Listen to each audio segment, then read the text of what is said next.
মাধ্যমিকের মতো উচ্চ মাধ্যমিকেও জেলার জয় জয়কার, পাশের হারে ছাত্রদের টেক্কা দিয়েছেন ছাত্রীরা। নজর কাড়া পারফরমেন্স নরেন্দ্রপুর রামকৃষ্ণ মিশনের পড়ুয়াদের। প্রকাশিত উচ্চ মাধ্যমিকের ফল। মাধ্যমিকের মতো উচ্চ মাধ্যমিকেও জেলার জয় জয়কার। পরীক্ষার ৭৬ দিনের মাথায় মেধা তালিকা প্রকাশ করল উচ্চ মাধ্যমিক শিক্ষা সংসদ। জীবনের দ্বিতীয় বড় পরীক্ষায় নরেন্দ্রপুর রামকৃষ্ণ মিশনের একচেটিয়া দাপট।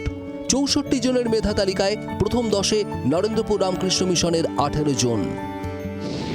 মেধা তালিকায় প্রথম নরেন্দ্রপুর রামকৃষ্ণ মিশনের আদৃত পাল, প্রাপ্ত নম্বর ৪৯৬। যুগ্ম দ্বিতীয় ঋতব্রত নাথ ও ঐতিহ্য পাঁচাল, দুজনেরই প্রাপ্ত নম্বর ৪৯৫। ৪৯৪ নম্বর পেয়ে তৃতীয় সৌম্য রায়। মাধ্যমিকে ১ নম্বরের জন্য র্যাঙ্ক হাতছাড়া হয়েছিল, আক্ষেপ ছিল। উচ্চ মাধ্যমিকে ফার্স্ট হয়ে সেই খিদেই মেটালেন বনহুগলির বাসিন্দা আদৃত। সাফল্যে খুব খুশি হয়েছি।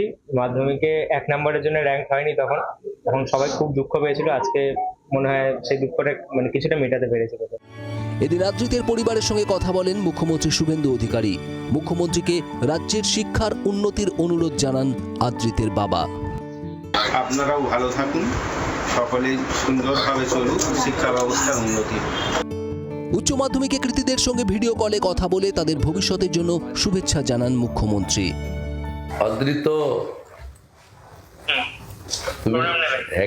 তুমি খুব ভালো থাকবে, ভালো রেজাল্ট করেছো, রাজ্যের মধ্যে সর্বোচ্চ নম্বর পেয়েছো, তুমি আরো খুব বড় হও, খুব ভালো থাকবে। পুরো পশ্চিমবঙ্গের মানুষ তোমার জন্য গর্বিত। জেলাতেও মেধার জয়। ৪৯২ নম্বর পেয়ে রাজ্যে পঞ্চম চন্দ্রকোনার ধামকুড়িয়ার বাসিন্দা ত্রিদেব চক্রবর্তী। পুরুলিয়া রামকৃষ্ণ মিশনের মেধাবী ছাত্র ত্রিদেব জি২৪ ঘন্টাকে জানালেন সাফল্যের সিক্রেট। বোর্ডসের জন্য না আমরা অতটা টাইম দিইনি, আমরা মেনলি আমি একজন জেই অ্যাসপিরেন্ট, তো জয়েন্টের জন্য ম্যাক্সিমাম টাইম দিতে হবে। প্রায় দিনে ১০-১২ ঘন্টা মিনিমাম পড়তে হবে।